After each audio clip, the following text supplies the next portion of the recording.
দুটো কথা বলি। ব্যক্তিগতভাবে আমি কোন রাজনৈতিক দল নিষিদ্ধের পক্ষে না, মানে নিষিদ্ধ যদি ইম্পোজ করে দেয় গভর্নমেন্ট আইনের মাধ্যমে করে, আমি তার পক্ষে না।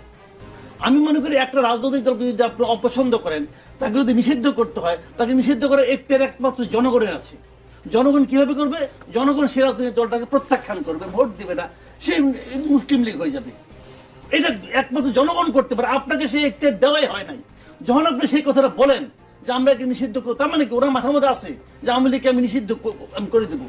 সেই সেই ক্ষমতা ওনাকে দেওয়া হয় নাই। এই আপনি বলতেছেন কি আপনি গণতান্ত্রিক প্রাতিষ্ঠানিক রূপ দিবেন, আপনি অমুক করবেন তমুক, আপনার প্রথম কাজটাই তবে সন্দেহজনক।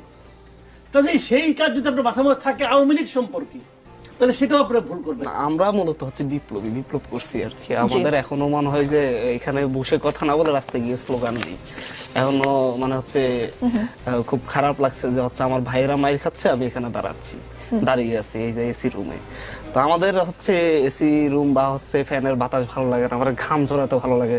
নিজেও একবার রক্ত ঝরছি, সেটার মধ্যে আনন্দ আছে যে হচ্ছে গুলি খাবো, রক্ত ঝরাবো, কিন্তু অন্যায়ের প্রতিবাদ করবোই।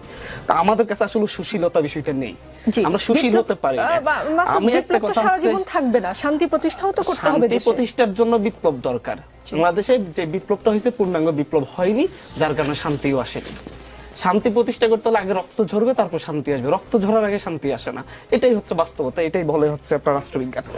এখন হচ্ছে আমি যেটা বলছিলাম, বিপ্লবীদের কাছে যারা একবার রক্ত দেখেছে, যারা তার ভাইয়ের মৃত্যু দেখেছে, পাশে হেঁটে যাচ্ছি, সানগারপুল থেকে ঢুকতেছি, আমার পাশে 2-3 জন মানে লাশ পড়ে গেছে, যারা এটা দেখছে তাদের কাছে সুশীলতার জায়গা নেই।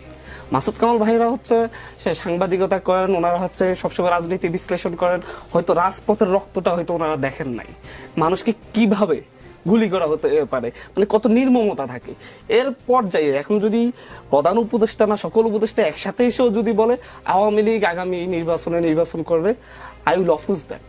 আমি এই জায়গা থেকে আমি একা অপোজ করবো। সেই ক্ষেত্রে যদি আমাকে আরেকটা গুলির সামনে দাঁড়াবো, কারণ যেই স্লোগান দিয়ে বাবা মায়ের সন্তানদেরকে হত্যা করেছে, সেই বাবা মা এটা নিতে পারবে না, আমি নিতে পারবো না। কারণ আমার ভাইদেরকে আমার সামনে হত্যা করেছে, আমাকে গুলি করা হয়েছে একসাথে।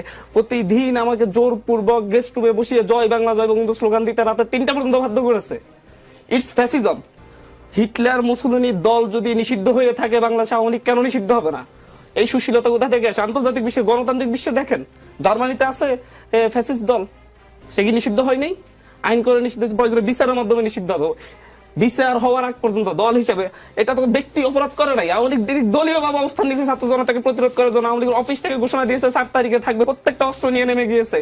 উপজেলা পর্যায়ে থেকে ইউনিয়ন পর্যায়ে থেকে প্রত্যেকটা আওয়ামী লীগ ছাত্রলীগের নেতা অস্ত্র নিয়ে, গুলি নিয়ে, যেটা আর্মির কাছে গুলি নেই এরকম গুলি নিয়ে ছাত্রদের উপর হামলা করেছে। আসিফ, কাউন্সিলর আসিফ, মানে ঢাকা শহরে কে না নামছে। তো এটা দলীয় ভাবে যখন অবস্থান নিয়েছে, তখন তাদেরকে প্রতিরোধ করতে হবে।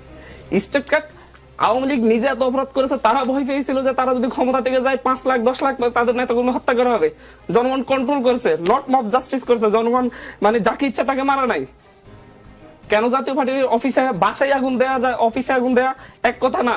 আমি জাস্টিফাই করতেছি, আমি জাস্টিফাই করবো এটা। জাতীয় পার্টির অফিস খুলবে কোন সাহসে? যাদের আমার অফিসে আমার ভাইদেরকে যাদের মানে ইন্ধন হত্যা করা হয়েছে, তাদের বিচার হবে। এখনো আমি এই যে অথর্ব সরকার বলছে, ভাইয়ের সাথে আমি একমত। অথর্ব সরকার, কারণ এখনো জাতীয় পার্টির জিএম কাদেরকে অ্যারেস্ট করতে পারে নাই। তারা লাঠি মিছিল করে যারা বিপ্লব করেছে তাদের বিরুদ্ধে, এদেরকে অ্যারেস্ট করতে পারে না। এই কারণে অথর্ব সরকার, বাট এটার কারণে অথর্ব সরকার না যে তাদের অফিস থেকে আগুন দিয়েছে। আগুন কখন দিয়েছে? একটা মিছিল নিয়ে যাচ্ছে, যাওয়ার পথে ছাদ থেকে তাদের উপরে ইট পাটকেল নিক্ষেপ করছে, তাদের মাইক ভেঙে দিয়েছে। এটা ভিডিও তো আপনাদের কাছে আছে, আগে কারা হামলা করেছে। তো এই জাতীয় পার্টি সাহস পায় কিভাবে যে হচ্ছে একটা আন্দোলনে একটা মিছিল এসে আবার হামলা করার জন্য? এটা তো আওয়ামী লীগের স্টাইল।